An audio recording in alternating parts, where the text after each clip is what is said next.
I wonder if you're able to answer this Okay. off the cuff. What is the pettiest reason you've ever DNF'd a book? Oh, I have one, but it might be spicy. Okay. Oh, I want it. I don't want to get hate for this. But it was a book that it was like an accidental pregnancy, but it was right off the bat, which it's just not for me. Accidental pregnancy is not for me. It's right off the bat. And how we find out is because the first few chapters we read that this young child is the female main character's sister. It was not the sister. She had been telling her that they were sisters, but she was the mom. And I was like, I can't read it. I'm sorry. I don't feel like that's petty. I was just like, no I thanks. feel like that's a Maori episode. Yeah. As I said, I don't want to be mean. I don't want to be rude. But I was like, I can't read this. You were going to give me something genuinely petty. Like she had pink hair and I was out. No, you gave me a Maori episode. I specifically remember because I DNF so hard. Like I threw my phone. Like when I got to the point, I was like, because I was already like, accidental pregnancy, I'm going to give it its best shot. I'm going to give it a try because I heard really good things. And then I read that she was telling her that they were sisters, but they were not sisters. And I was like, no thanks. No, throw the phone. What about you? Mine is usually dialogue. Like if the beginning intro, and I'm talking first 10 pages, if it feels like corny or like instantly like I'm trying to think of how to word that. Like if it just feels like the main character, either female or male, is not robust off the bat, I won't read it. Okay. I just started one, right? This is true right now. Maybe 10 pages in. Okay. And the MMC is kind of going to be like the reformed playboy who falls in love with his best friend's sister. Okay. But like their interactions at the beginning are so like forced is a better way to use it, where like they're instantly trying to throw you into this found family and how close they are, and it just doesn't hit off the bat. It just, the dialogue feels clunky. I can't read it because I already think that your guys' relationship is boring. Oh, okay. That is spicy. That is. You're like, I'm not even going to give you another chance. No. I think that's true, though, because if you don't feel the tension, I think it circles back to tension. If you don't feel the tension or like the banter is going to be good, it's like, oh, I can't keep going. Another reason that I almost DNF'd a book, but I didn't at your urging, is that she took a picture with a bear. Just let it go. Oh my God. Full circle. Can you just get like a Discord, write it out, and then get over it? I'm going to write in my diary. I was personally offended by this book. But I get it when the banter's not there, the dialogue's not there. It's like, that's so important in specifically contemporary romance. Yeah. I think I'm also in a DNF era. Like I'm currently in a DNF era where like if I approach a book I don't like, I used to write it out and suffer. You did. And now I'm at a point where I'm like, no. Like literally 10 pages in, I'm like, no, you're to me. Yeah. I don't know. I think it's my attention span. I think I've read so many good books recently that it's like knowing that something better is out there. I end up being flaky and then I end up just like scrolling and trying to find something else to read. Yes. Like, I would rather burn a whole night trying to find something else to read than dedicate to this book. Interesting. Because I was going to say, you would always say you do not DNF. No. So this is new. This is totally new. This is me. You're like, this is me. Yeah. You're changing. And I'm actually the one giving books more chances, I think. Because I'm like, I'll try it if it's, How forgiving of you. We're swapping. I'm in my era of forgiveness. If you didn't listen to our last episode, we talked about Just Friends, the amazing forgiveness song. We have read so many great books this year, like recently. Yeah. We've read some real bangers. Yeah, I can't. There's better out there, and I know it. I just gotta find it. Oh my God. Do you ever feel stressed because like the TBR is never ending? Honestly, I feel stressed sometimes. I'm gonna make this even worse. Okay. I almost like just pretend my TBR isn't there. Like when I come up on a book to read, I don't think, oh, let me go to my TBR. I think, let's find something new. So you don't even think of it. You don't even think of it. That's so honestly funny. It's just they're taunting me, and it's like I find reasons to like not read. I wonder if putting something on your TBR makes you not want to read it. It makes me avoidant. I'm an avoidant reader. Are you an avoidant attachment? I I don't even know what that means. I don't even know, like your attachment style. You're an avoidant reader though. So it's like, is it the fact that you think you have to commit to reading it makes you not want to? Yes. I can't do it. That's avoidant attachment. This is fascinating. Yeah. This is fascinating. That's why I tell you sometimes, like, I cannot commit. I will not commit. It has to come from the heart. It cannot come from the head. Interesting. I'm the opposite. If something is on a to-do, like I have a TBR list, I need to get to it. And if I stray, I get anxious. No. But I'm anxious attachment. That's my attachment style. Wow. That's very interesting. Interesting. Very interesting. It's on your list. I won't put it on mine. We'll read it. There we go. Perfect. So when I want you to read something, I'll just I won't talk about it. Or just you just talk about the tropes. Like you hook me. You don't tell me to read it. You know what I mean? Okay. Like you can't tell. That's also part of my personality. You can't tell me to do something because then I'm like, yeah, no. Interesting. No thanks. Yeah. You could literally, I could go into my room being like, I'm going to take a shower. And if you looked at me and said, Jordan, take a shower, I'd be like, you're like, you don't want to do it? Nope. I get that way too if certain people tell me what to do. If certain people in my life tell me what to do, I'm like, absolutely not. I'm digging in my heels. But you're not on that list. You're not on that list. I'll tell you what to do. You'll like it. Now we're getting spicy with our spicy all language. Right, let's get into it. I'm Jordan. I'm Sheridan. And together we're Sippin on Spice podcast. Yes, and today we're going to kind of do like a male main character MMC episode. So we're going to kind of go into bookish segments, but it's all going to be a little bit tied to male main characters in romance books. Yeah. Because a lot of what I've been thinking about lately as I've been reading is just like, I feel like my tastes are changing a little bit. And what I'm finding is like trends in them, things that are deal breakers, things that are a requirement. And then I started thinking about one of the big things. Actually, let's just dive right into this one. I think it's going to be really controversial for you and me specifically. Ooh. I think you and I are going to have differing feelings. Okay. All right. And I want to talk about the difference between a realistic MMC versus a flowery MMC. Okay. And the first ones that come to mind are Garrett Graham from The Deal versus Kai Azar from Powerless. That's an unfair comparison because there is a line in the sand. Okay, give me flowery then. Give me one of your men. Reese. Okay. He is King Flowery. Okay, that's harder, but I'll still fight with you. You know why? Because, and we just went through this with the book, not to butcher City of Gods and Monsters. Yeah.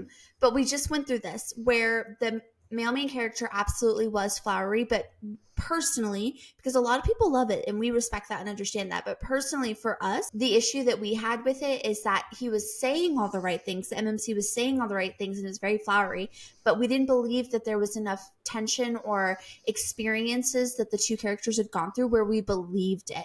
Now, when you have a flowery male main character like Reese, I'm even going to say like Castile from Blood and Ash is another one I think of.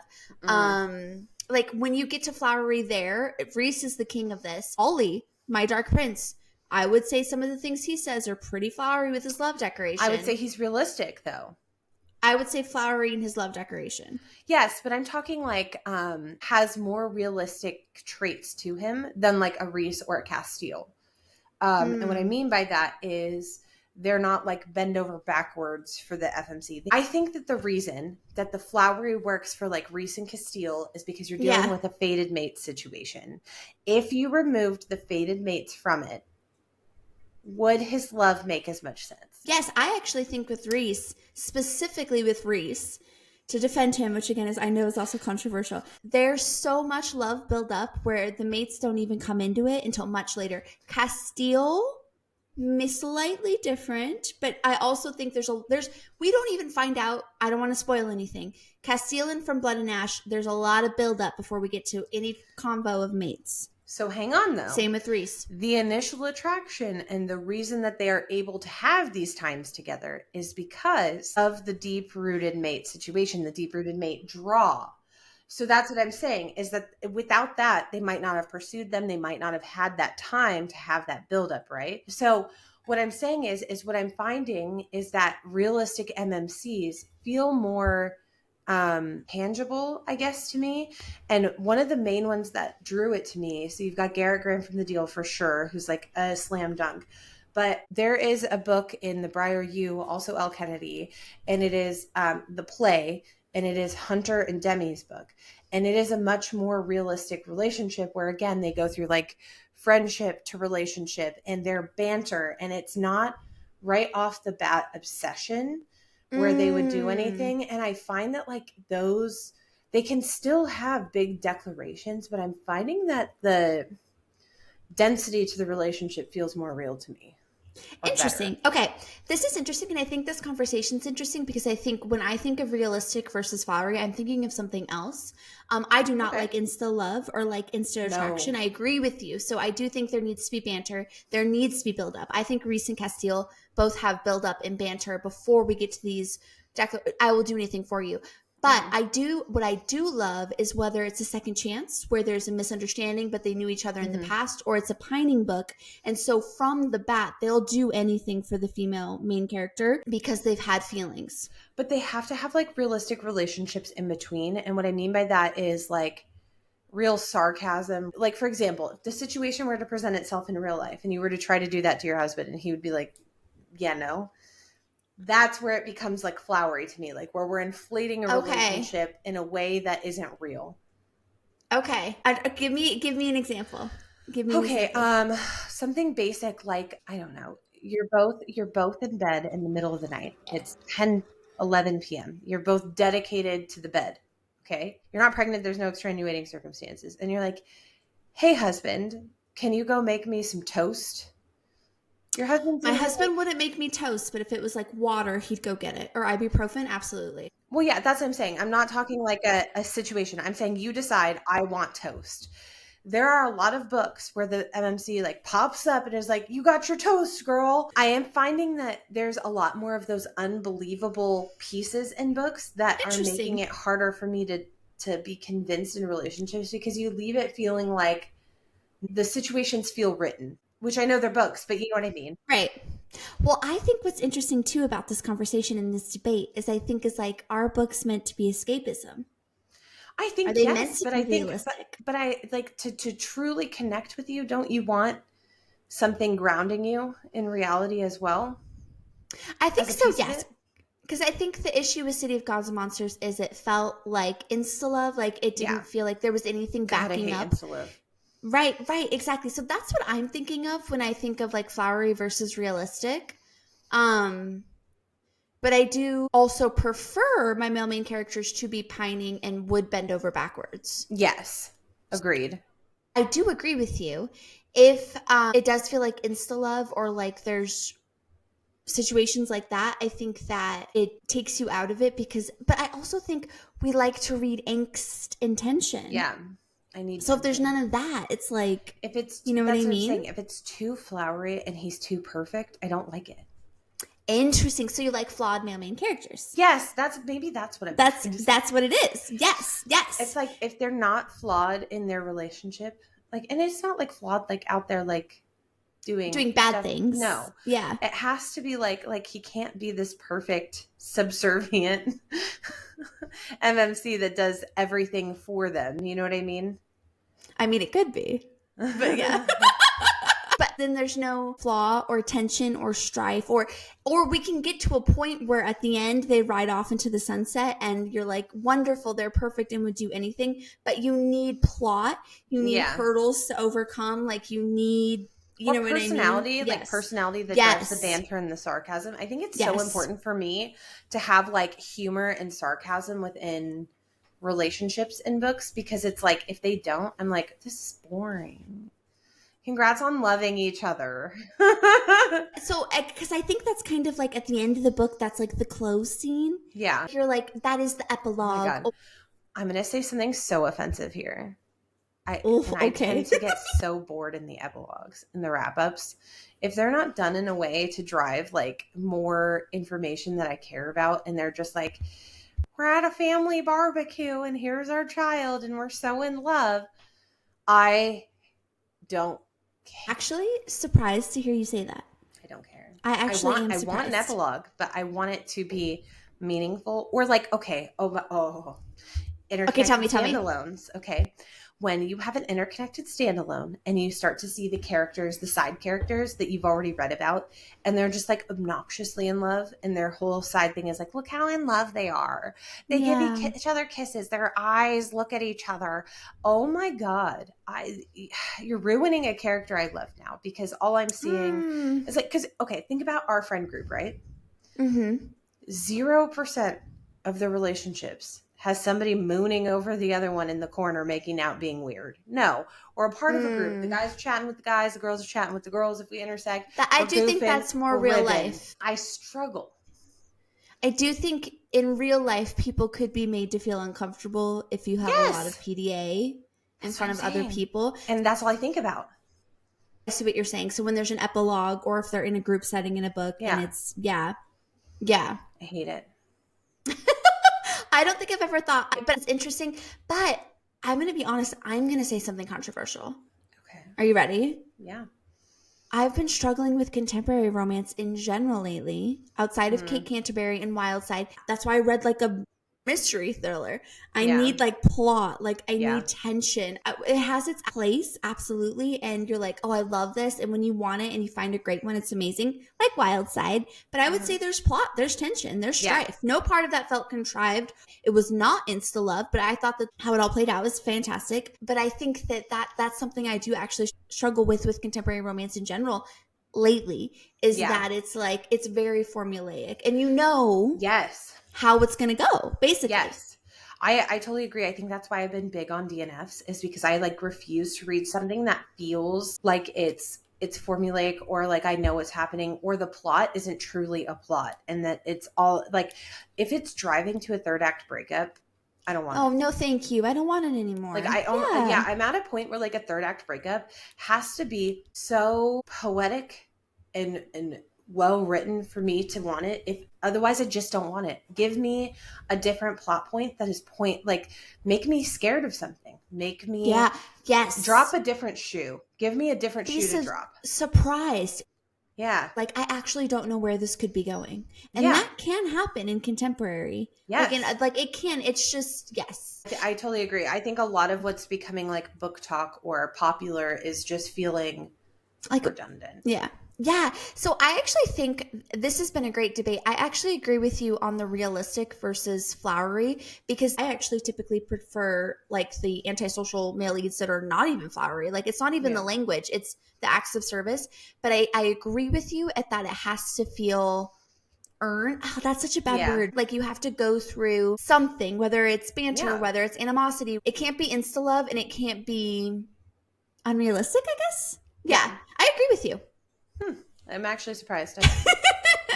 Well, like I said, I do love a pining male lead. I do. Yes. I do too, but make it make sense. We can move into my second conversation. Let's do it. Which is, how much is too much in a book? And that's my skimming part. And I respect if you like really spicy books. Totally don't care. Oh, totally. Read what you want. But for me, I'm finding now that like, I am skimming a lot of spicy scenes because I feel like, I get it. I know what you're doing. You banging. I know where you're going to put it. Bang, right? I know what's going to happen. Like, I get it. I see where you're going to place it. But I like, and like, not the first time, not if it's peppered in. Like, I'm starting to feel like, okay, this might even be even more controversial. Okay. Let's call it like a traditional contemporary. Let's call it somewhere like 340 pages, 340 to 370, right? Yeah. 2 sex scenes. That's good. Wow. Just 2 total. 2 total. That's now, hard to find. There's typically more. The lead up can be there. I'm talking full 2. Interesting. Now this debate, it would exclude like they made out. Right. Or, I'm talking full Monty descriptions.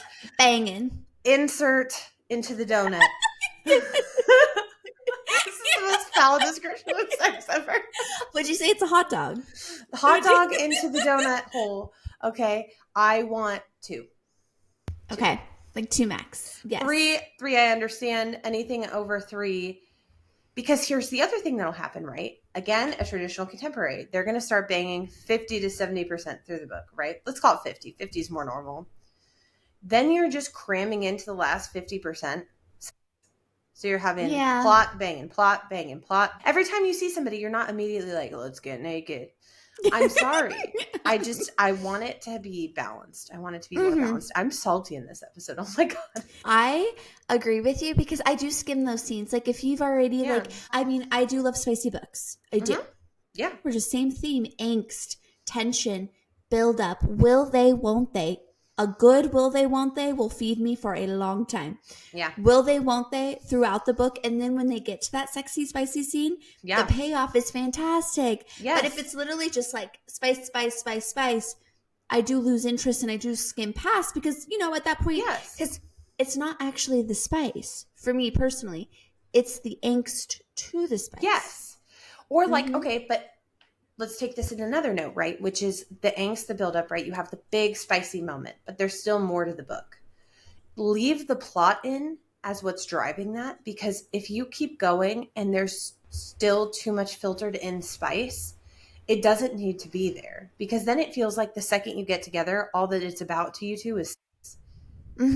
Does that make sense? Like you lose all of those times where they're talking and connecting and getting emotional.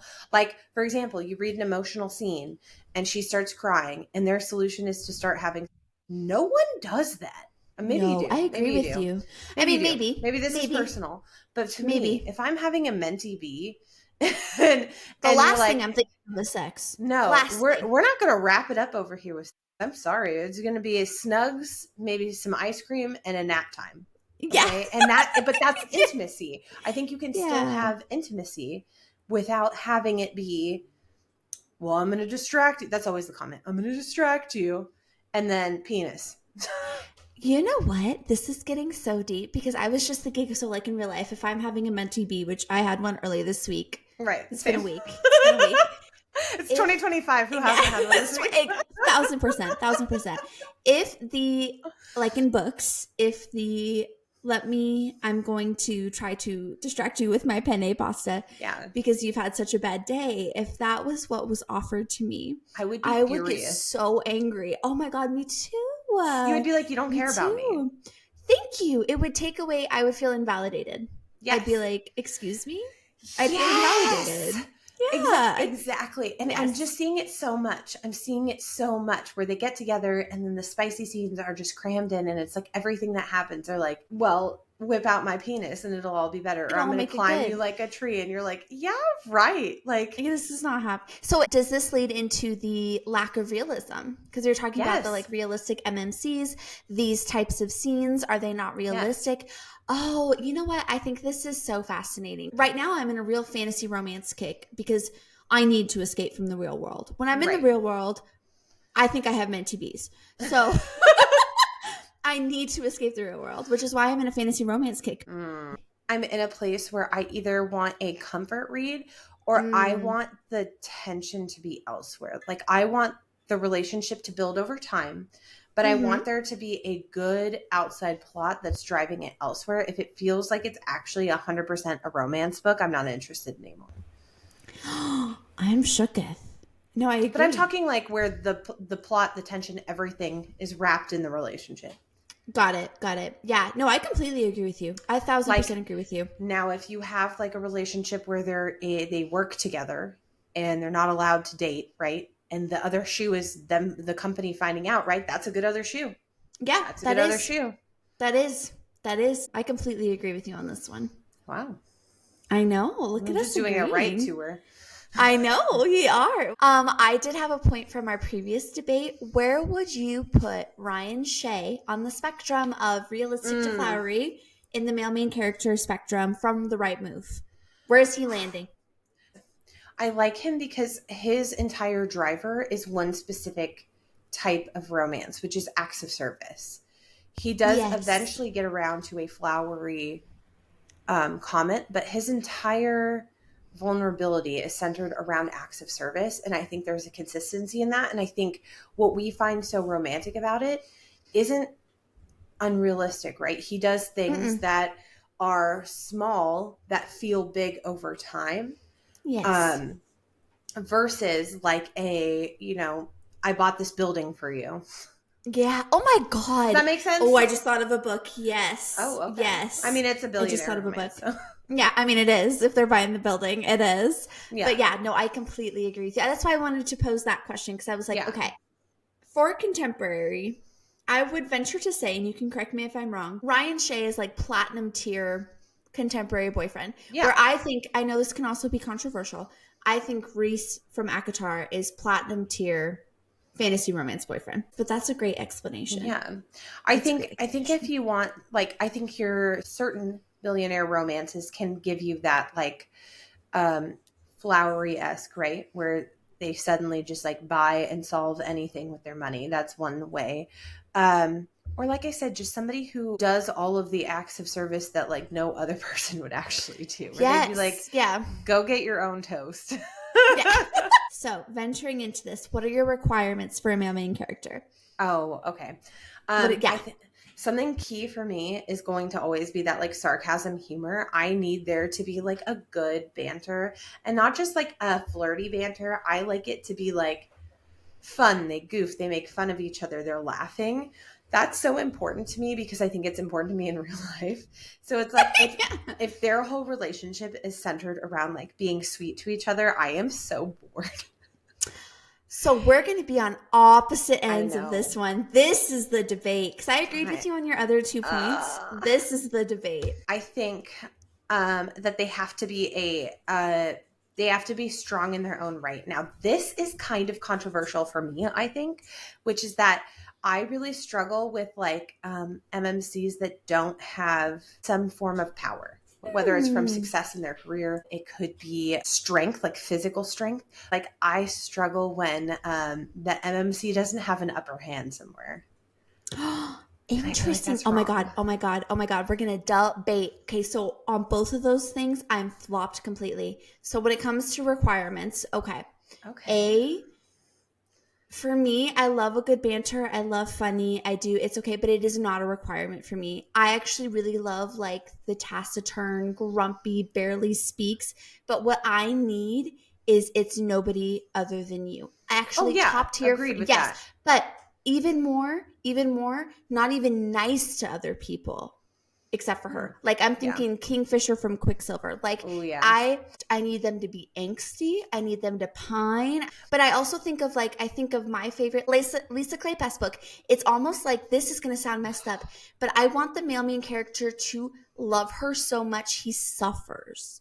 Like, I want it to be this, like, I want this, oh my God. Not enough suffering. Exactly. I want his love to be so strong, his pining to be so strong. It is like this, like, angsty suffering, and this also, like, this pining obsession, and then but humor is not as important to me, but then also I love Grumpy Sunshine. It's my favorite trope. Eat that up. Oh my God, we're gonna take a turn here. One of my biggest turnoffs is that tortured, like, when he comes across like he can't just, like, handle it, like, you know what I mean? It could be that he pines for her and waits and, you know, whatever, but it reaches a point where it becomes, like, a weakness to me. And if it feels weak, where, like, you get into the suffering word, I am like, yuck. That weakness is, like, unforgivable to me. This is so crazy. This is so interesting because to your second point with the upper hand thing, to me, that has to be swapped. It is very difficult for me to be like, if we get into a book where it's the upper hand is for the male main character, I do start to lose interest because I just don't want women in real life to be put in those positions. Right. So when I read them, if he has the upper hand, it needs to not be obvious. I actually totally agree with that. It can't be like he's a billionaire and she can't afford to make rent. Like, I don't want that. But I do want him to have to bring something big to the table that is a big pro to her, if that makes sense. I could see that. Where it feels like he's taking care of things for her. Oh, yeah. Does that make sense? Like, yes. That's why I use the word power, because it could be in any mix of a way. Right. But it has to feel like this guy just handles things. He's got to handle it. But he's got the power to handle it in whatever way that is. I could see that. So if I read a book where he could not handle it or he could not fix it, I start to be like, ugh. Interesting. I love this. Because I'm trying to think. I think I like that too. Because I do think the love language of acts and service is the most romantic love language. So Yes. I think that ties in there with when we're reading books, like when they can go in and like handle a problem. I think that's kind of like acts of service. That's actually a much better way to put it, because that is like a power. You know what I mean? Like coming in and like Absolutely. being a fixer, a solver. If you're not fixing or solving anything, I don't want it. Because you don't want a male main character to add issue or problem to the No. plate. Or No. just be like an emotional support. Pass. I could get a therapist. Oh, okay. I disagree with you there. It can be emotional support. If that's what they come in and do to help, I could see that. It depends on how much. Okay, and Okay. I'll take this one step further, right? I typically also don't like if the MMC is younger than the FMC. Oh, that's controversial. Yeah. That's controversial. That doesn't bother me as much either, to be honest. I don't know why, but I immediately think, yeah. Well, what I think of, because I love Sex in the City, so I think of like Samantha and Smith from Sex in the City. I'm sorry to spoil Sex in the City for people also. So I actually don't mind books when the female main character is older and she dates a younger man that provides emotional support or comfort. Or he's just really hot. I don't care about that. Now, you flip that, I'm not about it. If you flip that, that is probably bad to say. But if it's an older MMC and a younger FMC, I am not about that age gap. Yeah. Well, I don't like big age gaps in general, but he has to have something. He has to have something that's going to fix it. He can't come in and let her take care of him. He can't I need more. Yes, I could see that. Okay, so what are your other requirements? They have to be able to provide acts of service in some way. You said humor and banter. Mm-hmm. Oh, there has to be like a morally gray aspect to it, in the sense that he will make it happen for her within the realm of reason. Love but it has that. to be like, I'm thinking like Xaden Reorson. I'm thinking like the problem shall be solved. Yes. Oh, I love that. Oh my God, I agree. It has to be, it's only been you, but it's also no waffling. Yeah. There's also morally gray in the sense of there's nothing higher than her. I love a morally gray MMC where he will sacrifice other things to benefit her. Absolutely. Yes. I completely agree with you. I want to talk about the accidental pregnancy trope. Uh-oh. And I want to specifically ask you, because I know you're a big hater. You're the Kendrick Lamar of pregnancy tropes. Okay. Yes. What is there ever a time you have read a pregnancy trope and liked it? No. Only Never? If it's in the epilogue and it's like at the end and it's okay. What about Reckless, Theo and Winter's book? It's fine, but it's also fine just because it's like it happens and then you meet the kid later on. I don't have to actively read her pregnant. So it's different if they're not pregnant. Yeah, like if it's like a single parent trope, or like in that book where you're not reading her pregnant, it's just that she'd had the baby and then they reconnect years later. That's different. I don't want to read pregnancy. I'm sorry. It's fine if it's in the epilogue, but I also skip through those parts. And actually, this is controversial AF. But in epilogues, I would love to just see an epilogue that didn't say they got married and got pregnant. I would love to see an epilogue that said something else. Yeah, I totally agree with that, actually. Yeah, because I just that's not... It's not everyone's experience. No. And so it's just, it would be interesting to read. What about you though? So for the most part, I would say I don't like it. However, depending on how it's written, I can really like it. And I think that's such a hot take, because I think everybody pretty much hates it. But I think it's really about the writing. Again, it would not be like a pining male lead where I'd be like, let's look at accidental pregnancy tropes. But I think that if it happens like partway through where they've already had a relationship and something happens and they have to pivot for it, I think it's an interesting plot point. Mm-hmm. I think if they had a one night stand and then they just have to figure out how to be friends and work on it, and then the love comes naturally, I find that interesting. It just has to be specifically written well, but I'm not a firm no on it. Interesting. I am shocked. This is the trope I'm so salty about. It cannot be like, it's been weeks and she starts throwing up and she has no idea why. But you know why? Like, we all have an app. Yeah. Like, I have an app. Yeah. I was not confused when I got pregnant. I was not like, wow. what is this? I knew what it was because I have an app. So it has to be realistic, but I think if they sell it in a certain way, that I could get behind it, because I just really like the challenge that a child brings to the plot.